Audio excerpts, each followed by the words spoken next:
IS recruit ചെയ്യുന്ന സംഭവങ്ങൾ ഉണ്ടായിട്ടുണ്ട്. അതുപോലെ തന്നെ കാശ്മീരിലെ കുപ്വാരയിൽ കണ്ണൂരിൽ നിന്നുള്ള 4 ചെറുപ്പക്കാർ പോയി ഏറ്റുമുട്ടി കൊല ചെയ്യപ്പെട്ടല്ലോ. അതാണ്.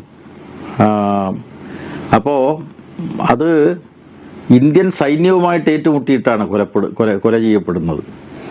അപ്പോൾ ഇവിടെ നിൽക്കുന്ന മതനിരപേക്ഷ ചട്ടക്കൂടിനകത്ത് ജീവിക്കാൻ പറ്റില്ല. മതരാഷ്ട്രത്തിൽ മാത്രമേ തങ്ങൾക്ക് ജീവിക്കാൻ പറ്റൂ എന്നുള്ള അപകടകരമായിട്ട് സന്ദേശത്തിന് സ്വാധീനിക്കപ്പെട്ടവരാണ് ഈ പറയുന്ന വഴിതെറ്റിയവർ. റിക്രൂട്ട്മെൻറ്റ് നടന്നല്ലോ, റിക്രൂട്ട്മെൻറ്റ് നടന്നിട്ടുണ്ട്. പക്ഷേ അപൂർവം ചിലരാണ്. പക്ഷേ അത് നമ്മൾ ഗൗരവമായി കാണണം എന്നതാണ് എൻ്റെ നിലപാട്. അതേസമയം ഇതിൽ നിന്ന് വ്യത്യസ്തമാണ് ഈ മുസ്ലിം രാഷ്ട്രീയം.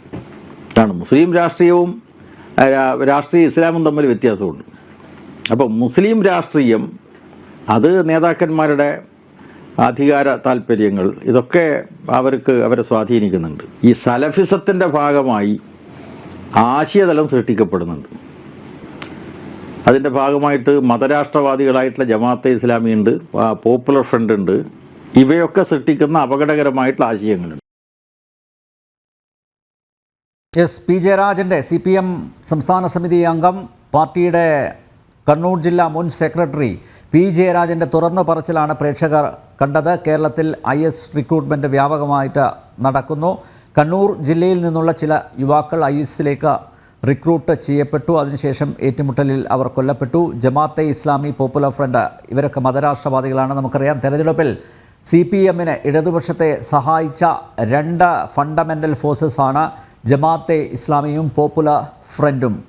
ഈ 2 സംഘടനകളോടും വർഗീയ സംഘടനകളോടും കൃത്യമായിട്ടുള്ള അകലം ഒരിക്കലും പാലിക്കാതിരുന്ന CPM ചിലപ്പോൾ ചില സന്ദർഭങ്ങളിൽ ഒക്കെ ഇവരെ തള്ളിപ്പറയുന്നതായിട്ട് കാണിക്കുമെന്നല്ലാതെ കൃത്യമായി ഇവരെ ചേർത്ത് പിടിച്ച CPM, ആ CPMൻ്റെ സമരതനായിട്ടുള്ളൊരു നേതാവാണ് ഇപ്പോൾ ഇവരെ എല്ലാം ഇപ്പോൾ തള്ളിപ്പറഞ്ഞിരിക്കുന്നത്. മാത്രമല്ല അദ്ദേഹത്തിൻ്റെ പുറത്തിറങ്ങാൻ പോകുന്ന പുസ്തകത്തിൽ ഇതെല്ലാം തുറന്ന് എഴുതിയിരിക്കുന്നു എന്നാണ് പറഞ്ഞിരിക്കുന്നത്. ചെറുപ്പക്കാർ പൊളിറ്റിക്കൽ ഇസ്ലാമിലേക്ക് വഴിതെറ്റുന്നു. മുസ്ലിം രാഷ്ട്രീയവും പൊളിറ്റിക്കൽ ഇസ്ലാമും 2ആണ്.